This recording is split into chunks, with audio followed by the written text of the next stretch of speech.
Baik, a'udzu billahi minasyaitonir rajim. Bismillahirrahmanirrahim. Alhamdulillahi rabbil alamin wassalatu wassalamu ala asyrafil anbiya'i wal mursalin wa ala alihi wa sahbihi ajma'in. Rabbi shrah li sadri wa yassir li amri wahlul 'uqdatam min lisani yafqahu qawli. Baik. Untuk hari ini, iaitu hari Khamis, 1 hari bulan Julai, ya, kita dah masuk bulan yang baru, bulan 7. 1 hari bulan 7 hari ini. Jadi untuk subjek tauhid, buka dulu buku teks, buka muka surat 29. Please open page 29. Ya, buka muka surat 29.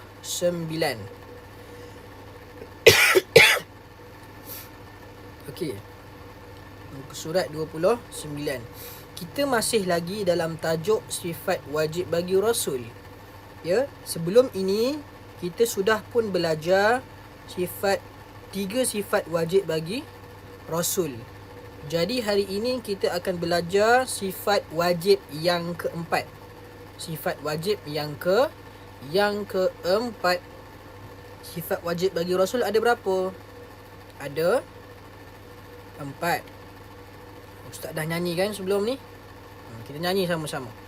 Siddiq, amanah, tabligh dan fatanah. Sifat yang wajib pada Rasulullah. Itu bahasa Arab. Kalau bahasa Melayu, jujur, amanah, menyampaikan bijaksana. Sifat yang wajib pada Rasulullah. Boleh? Jadi ada 4. Siddiq, amanah, tabligh, fatanah. Kalau bahasa Melayu, jujur, amanah, menyampaikan bijaksana. Boleh? Jadi kita sudah belajar sebelum ini. Kita dah belajar sifat wajib yang pertama, siddiq, dah belajar. Amanah, dah belajar. Tabligh pun dah belajar pada minggu lepas. Jadi pada hari ini kita akan belajar tentang fatanah.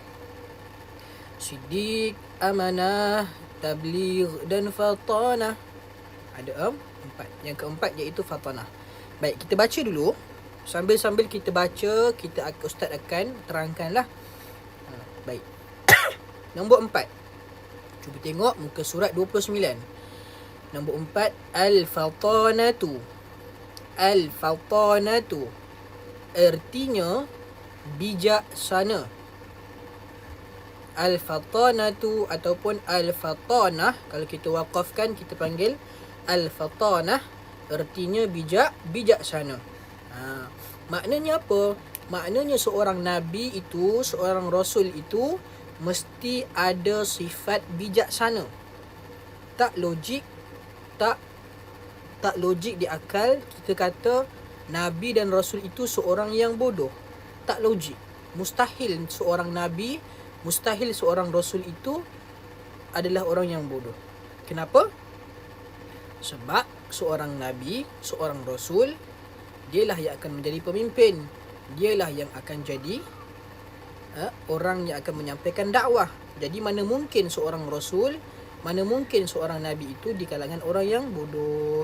Jadi kena ingat betul-betul, kena pegang betul-betul bahawa nabi dan rasul itu mesti orang yang bijaksana. Ya, tak boleh kita kata Nabi Muhammad itu orang yang bodoh. Tak boleh.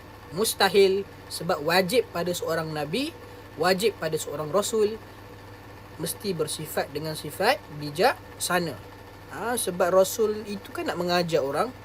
Dia nak ajar tentang solat, nak ajar tentang ibadat, nak ajar tentang hukum-hukum syariat. Jadi mestilah dia seorang yang bijaksana. Baik, boleh. Sekadar secara kasarnya, nabi mesti seorang yang bijaksana ataupun al-fatanah. Okey. Baik. Sekarang kita baca, apakah contoh kisah, apakah contoh cerita yang menjadi bukti bahawa nabi itu bijaksana. Kita kata Nabi itu bijaksana, Nabi Muhammad itu seorang yang cerdik, fatanah, bijaksana. Tapi apa bukti dia? Apa cerita dia? Apa kisah di sebalik kebijaksanaan Nabi? Ni kita nak cerita. Baik, kita baca dulu. Pada suatu ketika, Mekah dilanda banjir yang menyebabkan kerosakan Kaabah. Penduduk Mekah bergotong royong untuk memperbaikinya. Ketua-ketua kabilah telah berselisih pendapat tentang siapakah yang layak meletakkan Hajarul Aswad ke tempat asalnya. Mereka bersetuju untuk menetapkan bahawa orang yang mula-mula masuk ke Masjidil Haram pada pagi esoknya akan dijadikan hakim dalam menyelesaikan perselisihan mereka. Okey, sekejap ya. Ustaz nak cuba connect dengan mouse. Ustaz lupa nak pasang mouse.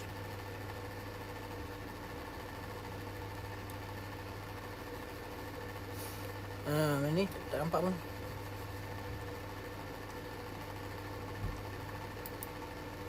Okey, tak apa.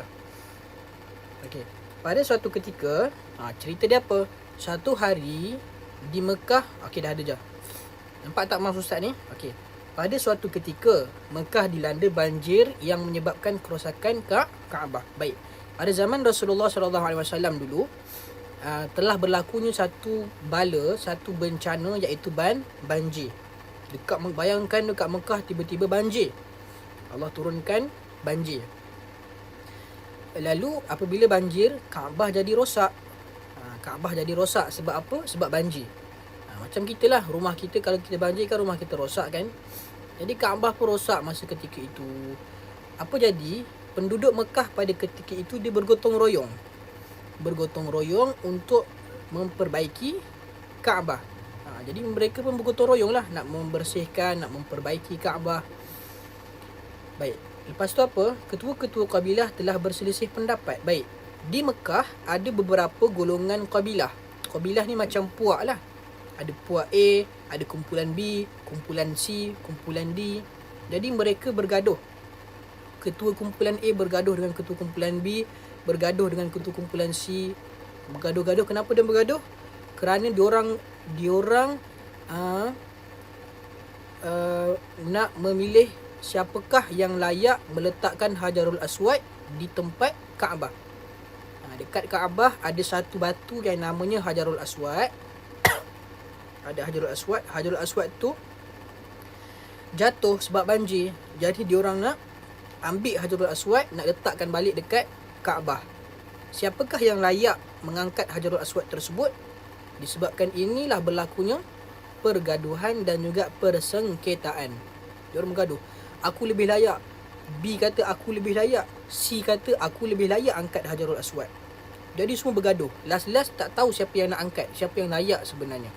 Jadi apa mereka buat? Mereka kata, baik, esok siapa-siapa yang mula-mula, esok pagi siapa-siapa yang mula-mula masuk Masjidil Haram, maka dia akan jadi hakim untuk menentukan siapa yang akan angkat Hajarul Aswad. Boleh? Jadi caranya adalah mereka kata esok pagi siapa-siapa yang datang, siapa-siapa orang yang pertama datang memasuki Masjidil Haram, dialah yang akan menjadi hakim untuk menentukan siapa yang akan mengangkat Hajarul Aswad. Boleh? Kita sambung. Pada keesokan harinya, ternyata Nabi Muhammad SAW merupakan orang yang pertama memasuki Masjidil Haram. Mereka mengamanahkan baginda untuk menyelesaikan masalah yang mereka hadapi. Esok pagi, esok harinya, rupa-rupanya Nabi Muhammad lah orang yang pertama yang masuk Masjidil Haram. Pagi-pagi lagi Nabi Muhammad orang yang pertama masuk Masjidil Haram. Jadi secara automatiknya Nabi Muhammad dilantik menjadi hakim untuk menentukan siapakah yang akan dipilih untuk mengangkat Hajarul Aswad. Jadi Nabi kena pilih, A ke kumpulan B ke yang boleh angkat, kumpulan C ke yang layak angkat. Nabi akan pilih sebab Nabi jadi hakim pada ketika itu. Okey, baik.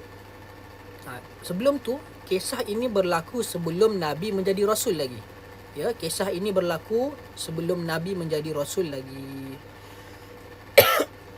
Okey.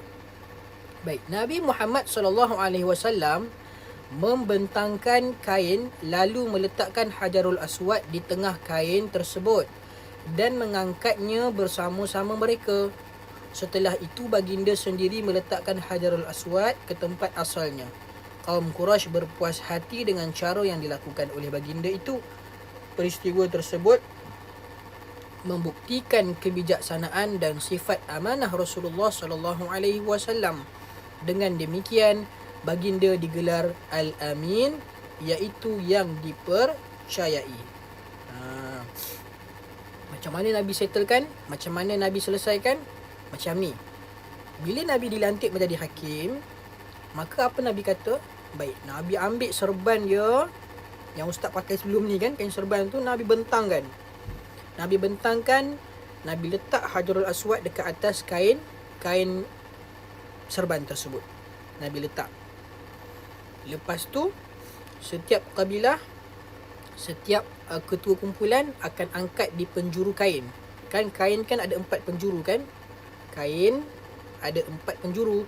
Bucu 1, bucu 2, bucu 3, bucu 4. Jadi setiap bucu tu ketua kabilah akan angkat Hajarul Aswad, bawa ke Kaabah. Lalu Nabi sendiri yang ambil Hajarul Aswad dan letakkan ke Kaabah. Nampak tak?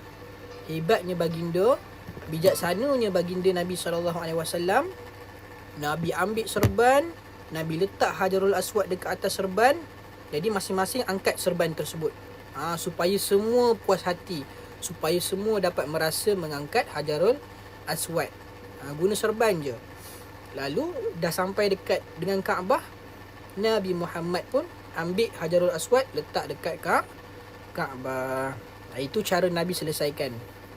Jadi lepas Hajarul Aswad berjaya diletakkan di Kaabah, lalu semuanya berpuas hati dengan cara tersebut. Dan setelah itu mereka memberi gelaran kepada Rasulullah sebagai Al-Amin, iaitu yang dipercayai. Hebatnya Nabi SAW. Okey, sekarang cuba tengok ni. Ada gambar.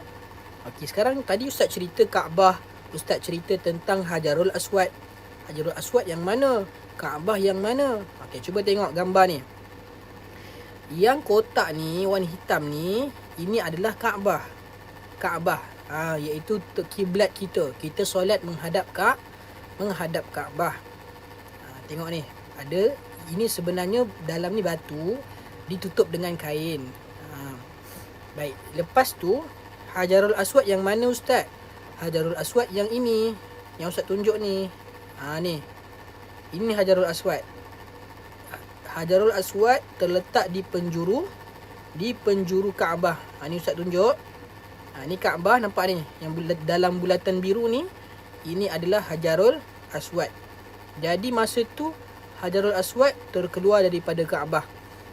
Itu yang Nabi letak serban tu. Nabi letak serban, menggunakan serban tu mereka mengangkat Hajarul Aswad dan letak semula di Kaabah. Boleh? Siapa yang pernah pergi Mekah, dia boleh nampak lah depan mata. Baik. Okey, sekarang buka muka surat 30. Buka muka surat 30. Mana ya nak elak ni?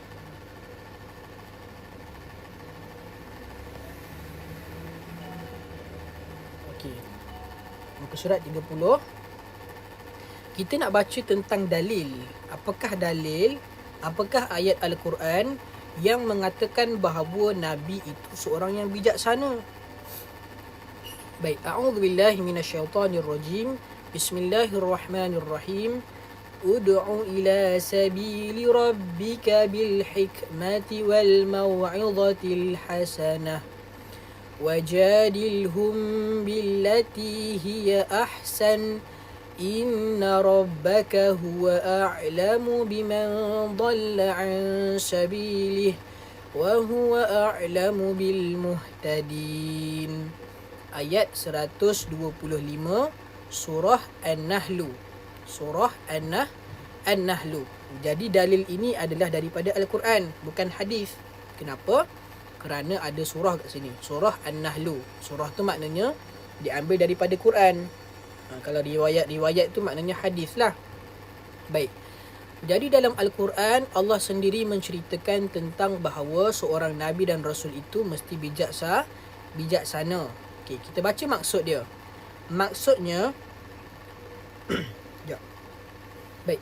Serulah ke jalan Tuhanmu, wahai Muhammad, dengan hikmah kebijaksanaan dan nasihat pengajaran yang baik, dan berbahaslah dengan mereka yang engkau serukan itu dengan cara yang lebih baik. Sesungguhnya Tuhanmu dialah jua yang lebih mengetahui akan orang yang sesat dari jalannya, dan dialah jua yang lebih mengetahui akan orang-orang yang mendapat hidayah petunjuk. Jadi dalam ayat ini, dalam ayat Al-Quran ini, Allah menceritakan tentang seorang Nabi dan Rasul itu, mereka akan berdakwah dan mereka akan memberi nasihat, mereka akan mengajar dengan cara yang hikmah dan juga bijaksana. Allah sendiri jamin dalam Al-Quran, seorang Nabi, seorang Rasul yang Allah lantik sendiri akan menjadi orang yang hikmah, orang yang bijaksana dalam menyampaikan dakwah. Boleh? Itu dia. Baik, kita baca sikit lagi. Ustaz sebenarnya banyak nak terangkan, tapi kalau Ustaz terangkan panjang nanti akan jadi lama. Ada benda yang Ustaz nak cerita sebenarnya. Baik, tak apa, kita baca je dulu. Ini, okey, kita baca kotak warna ungu ni. Tahukah anda atas kebijaksanaan Rasulullah sallallahu alaihi wasallam, baginda telah berjaya mempersaudarakan kaum Aus dan Khazraj yang telah lama bermusuhan. Okey, baik. Pada ketika zaman Nabi sallallahu alaihi wasallam, ada dua kaum, ada dua puak, ada dua bangsa yang selalu bergaduh, iaitu kaum Aus dan juga kaum Khazraj. Ini nama kaum tu lah. Aus dan Khazraj asyik bergaduh. Tetapi di akhirnya Nabi SAW lah yang berjaya mempersaudarakan di antara Aus dan juga Khazraj. Aus dan Khazraj jadi berbaik disebabkan kebijaksanaan Nabi SAW. Boleh? Ini antara contoh lain. Contoh bahawa Nabi itu seorang yang sangat bijak. Okey, sekarang kita baca warna hijau ni. Sentiasa berani bercakap benar dan mengakui kesilapan diri. Ini kita kena amalkanlah dalam kehidupan kita. Kita kena berani bercakap perkara yang betul dan mengaku bahawa jika kita telah melakukan kesilapan. Baik, jadi setakat itu sahaja subjek tauhid kita pada hari ini. Hari ini kita telah belajar sifat wajib Rasul yang keempat, iaitu fatanah, maksudnya bijaksana. Dan kita telah dengar contoh cerita yang menunjukkan bahawa Nabi itu orang yang bijaksana. Iaitu cerita apa? Cerita tentang perletakan Hajarul Aswad kepada ataupun ke Kaabah. Berlakunya banjir, lepas tu Nabi menggunakan serbannya supaya orang-orang lain semua boleh mengangkat Hajarul Aswad menggunakan kain serban Nabi. Dan akhirnya Nabi yang angkat Hajarul Aswad dan letakkan ke Kaabah. Okey, itu secara ringkaslah, secara kesimpulan. Baik, jadi Ustaz akhiri dengan lafaz Assalamualaikum warahmatullahi wabarakatuh. Okey, kalau ada soalan, kalau ada apa-apa yang tak faham, boleh tanya Ustaz. Boleh WhatsApp Ustaz ke, tanya Ustaz, saya tak faham ni, Ustaz kenapa macam ni, Nanti Ustaz akan terangkan ikut suara lah. Ustaz akan rakam suara, Ustaz akan terangkan apa yang kamu tak faham. Boleh? Baik. Jadi assalamualaikum warahmatullahi